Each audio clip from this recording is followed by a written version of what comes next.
और अब बात कर लेते हैं राहुल गांधी की और उनके कार्यक्रम गूंज की, जो आज प्रयागराज में आयोजित किया गया था। प्रयागराज में छात्रों के बीच पहुंचे राहुल गांधी ने युवाओं के मुद्दों को लेकर बड़ा सियासी संदेश दिया। छात्रों के साथ संवाद करते हुए राहुल गांधी ने कहा कि भारत की सबसे बड़ी ताकत उसके युवा आबादी है, लेकिन इस ताकत को सही दिशा देने के लिए रोजगार, बेहतर शिक्षा और नए अवसरों की जरूरत है। राहुल गांधी ने कहा कि 21वीं सदी में किसी भी देश की प्रगति सिर्फ उसकी आबादी से तय नहीं होगी, बल्कि इस बात से तय होगी कि वह अपने युवाओं की क्षमता और तकनीक का कितना बेहतर इस्तेमाल करता है। उन्होंने कहा कि आने वाले समय में डेटा दुनिया की सबसे बड़ी ताकत बनने वाला है। भारत में एक तरफ जब जेनजी आंदोलन चल रहा है, जब हमने देखा कि दिल्ली के जंतर मंतर पर किस तरह से एक बड़ा जेनजी आंदोलन चढ़ा, उसके बाद किस तरह से झारखंड में एक बड़ा आंदोलन इस वक्त चल रहा है, उसके बाद प्रयागराज पहुंचे राहुल गांधी और उन्होंने जेनजीओ से सीधा संवाद किया। उन्होंने सीधे मोदी के मन की बात पर सीधा हमला बोला और उसी की तर्ज पर उन्होंने कहा कि मन की बात अपनी नहीं, दूसरों की सुनना चाहिए। और आज छात्रों को उन्होंने मंच पर बुलाकर आमंत्रित किया और उसके बाद उन्होंने उनसे सीधे बातचीत की और उनकी परेशानियों को समझा, रोजगार को लेकर बातचीत की।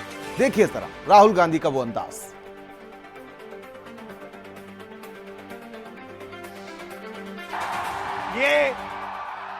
ये शहर मेरी फैमिली का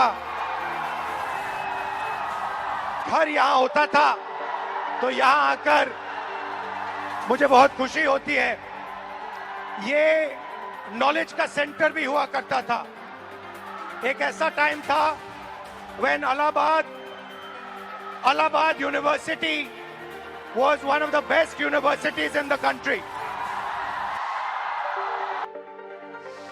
आप पढ़ाई करते हो, पैसा डालते हो, मेहनत करते हो, मगर रोजगार के सारे दरवाजे हिंदुस्तान में बंद पड़े हुए हैं। एक दरवाजा खुला नहीं है। दरवाजे कौन से हैं?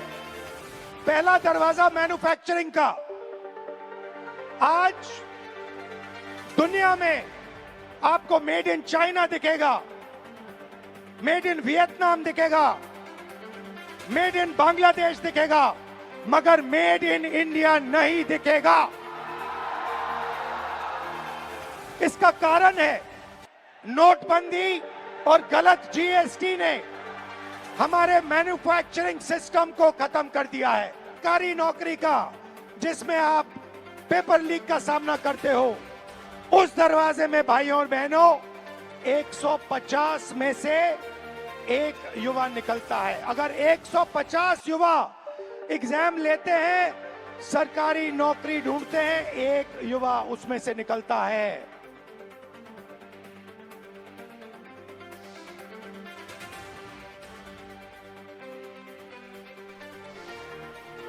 और आप